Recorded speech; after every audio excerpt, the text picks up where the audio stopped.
muddadii aad ku dhex jirtay hawshan samafalka ah waxaa jirtay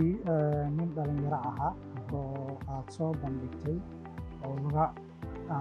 ka go'naa ninkaasi dabcan de wixii loo ururiyey adaa inoo sheegi doona wixii uu helay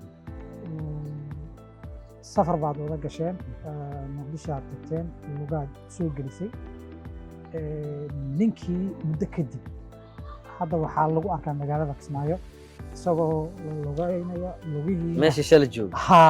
aan ugu jirin okay dabcan adaa nooga xoggaansan falow aad ku samaysay sababtii ka liftay iyo in lugihii qarashka iyo waliba safarka loo galay uunan maanta isticmaalaynin muxuu ahaa wixii koskariye waxaa jirta maama caawinaynay caruurtu waa hadiyaad ilaahay bixiyo marna waa lagu imtixaani karaa marna waa maaragta ilaahay waa kugu deeqi karaa waxaan caawinay qoys hooyaan caawinay magaceeda maraba iyo wiilkaa magaciisana sheegay hooyaan caawinay waxbaa u qabanay waxaan u diyaarinay surgery qalliin wiilkii ay dhashay ayaa dhakhtarkii qalliin ku sameynayay mobilkiisa waxaan waa wax la yaaba soo maha hooyada ninka u khali lahaa inaan dhakhtarkii mobil ka xado waalidka mararka qaar waalidka markii la weydiino mararka qaar waxaa lagu tuhmaa saaxiibadiina ama dadkiina aad isku kategori ku jirtaan ee samafalayaasha ah in waxa ay ka shaqeeyaan samafal aynan ahaynee ganacsi ganacsi inay ku jiraan horta eedaasi ma ku soo gaartaa maxaase ka jira marka waxyaabooyinka la yaab kale aan la kulmo qaarkood waxaan ugu sigtaa maaragtay in qalbi jab ama urkutaale igu noqdaan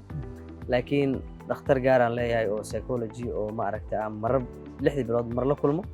way mar sii horeysay waxaan arkaynay dagaal idinka dhex qarxay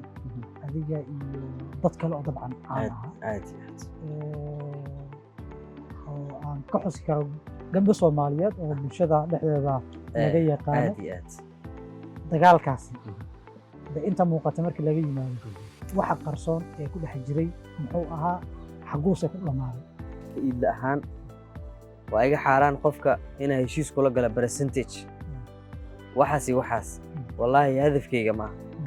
dadka Soomaaliyeed waa dad goba waxaan arkay inaan caawinay oo u baahan caafimaad dibadda $6,000 loo aruuriyay lacagta laga rabo markuu xagga tagana waa 30,000 iyo abaaf wallahi timetable qofka bil aadanka ahi waa kala duwan yahay howlaha gaar aan leeyahay iyo qoyska iyo familka iyo waalidka iyo nolol alxamdulillah marka laga soo tago yaxye sida aad sheegtay dabcan samafale ereyga Soomaaliya markay tacbiir ku sameeyaan waxa kamid ah qof baahan oo waxba aan haysan oo dadaan caawinaa samafal dhahay aniga waxaan bandhiga dadkaasaan soo bandhigaa laakiin qurba joogta iyo dadka dibadda jiro ayaa ka soo jawaaba laakiin maanta haddaan ku dhaho ka waran mobil ma gadan karo mobil dadamca inaad gato qofaa wuxuu igu dhaariyey inaad telefoon khayr ah ku duuba aan gadan karin hadduu telefoonkaas la xado hadduu jabo haddii la qaato hadduu ciladoobo wallahi yaxye marka la maasintiin adii daawadayaasha waa su'aal aad muhiim igu ah ujeedka markaan bilaabayay ayaa waxaa ilaahay subxaanahu wa tacaala la hortagay inuu horta shaydaan iyo shartiisa gees iga mariya anigii tiimkeyga maxaa shaydaanku waa mid inkaar qaba ah oo jid walba oo wanaagsan ka leexin kara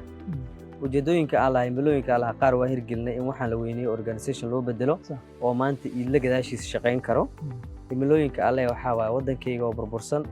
dadkayga oo qalbi ahaan iyo duruuf ahaan iyo deegaan ahaan u baaba'san in noloshooda wax badan laga bedelo in isku filnaanshiyo dadka la gaarsiiyo in laga maarmo hay-adahan shisheeye